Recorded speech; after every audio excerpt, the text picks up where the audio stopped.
हम सभी ने ये तो जान लिया, ये तो सुन लिया कि कोलकाता में एक महिला ट्रेनी डॉक्टर के साथ बहुत ही बेरहमी और दुष्कर्म तरीके से बलात्कार किया गया और उसकी हत्या कर दी गई। लेकिन आपको पता है कि उस दिन उस महिला के साथ क्या-क्या हुआ था? तो चलिए मैं बताता हूँ आप लोगों को कि क्या-क्या हुआ था।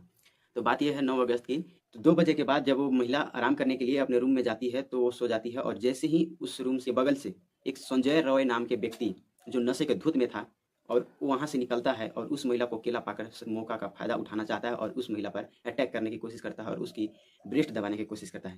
हालाँकि वो महिला जाग जाती है और उससे झामा-झूटी होती है और उसी झामा-झूटी के बीच कहीं महिला की काफ़ी चोट लगती है और उस महिला को चोट लगने के बाद सबसे निर्दयी चोट तो ये थी, रूह काँप गया सुनने के बाद कि सोचिए एक ज़रा कि कोई व्यक्ति का किसी शरीर का कोई भी अंग कट जाता है तो उसको कितना तकलीफ़ होता है, कितना पेन होता है। आप ज़रा सोचिए कि उस व्यक्ति ने उस लड़की की महिला की आँखों के ऊपर जो चश्मा लगा था, उस पे इतना ज़ोर से मुक्का मारा कि उस चश्मा का शीशा टूटकर उस महिला की आँख में लग गया और उसकी आँख फूट गई और खून बहने लगा। अब ज़रा-सा फ़ील कीजिए उस दर्द को, कितना दर्द हुआ होगा उस महिला को। शरीर का सेंसिटिव पार्ट है एक आँख, उसमें चोट लगने के बाद कितना पेन हुआ होगा। आप ज़रा इस चीज़ को फ़ील कीजिए।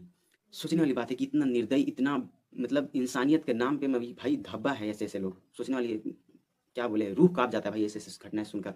और इतना ही नहीं, इससे भी आगे ये हुआ कि वो लड़की बेहोश के मारे गिर गई। उसके गिरने के बाद वो दरिंदा अपनी हैवानियत पर आता है और उस महिला डॉक्टर के मुँह दाबकर उसके साथ फिजिकल रिलेशन यौन संबंध बनाता है और उसके प्राइवेट पार्ट को भी डैमेज करता है।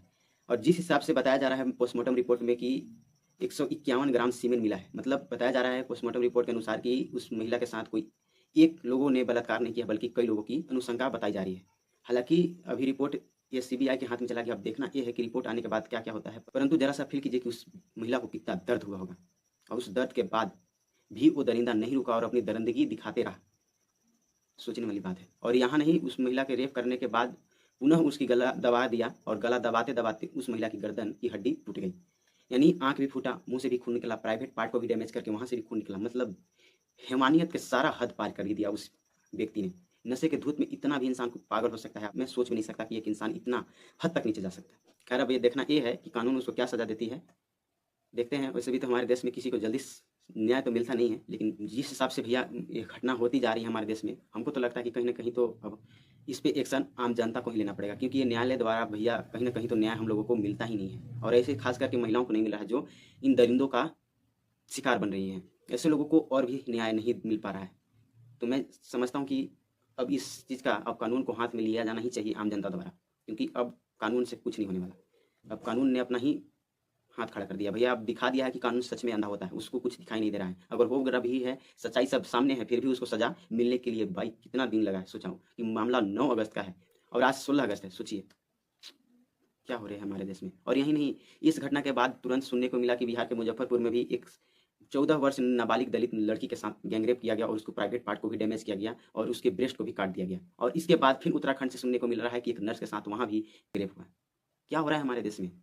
मात्र 10 से 15 दिन के अंदर में 3 रेप केस और इसके बाद भी हमारा प्रधानमंत्री कुछ नहीं कर रहा है। क्या यार, दुर्भाग्य है। कुछ नहीं कर सकते हम लोग, कुछ नहीं कर सकते, कुछ कह नहीं सकते, कुछ कर नहीं सकते। बस हम लोग एक मोहरा बने हैं आवाज़ उठाने का और कुछ नहीं कर सकते। क्षमा चाहता हूँ मैं सभी बहनों से कि आप लोग के न्याय नहीं मिल पा रहा है हमारे देश में। माफ़ करना बहन। जय हिंद।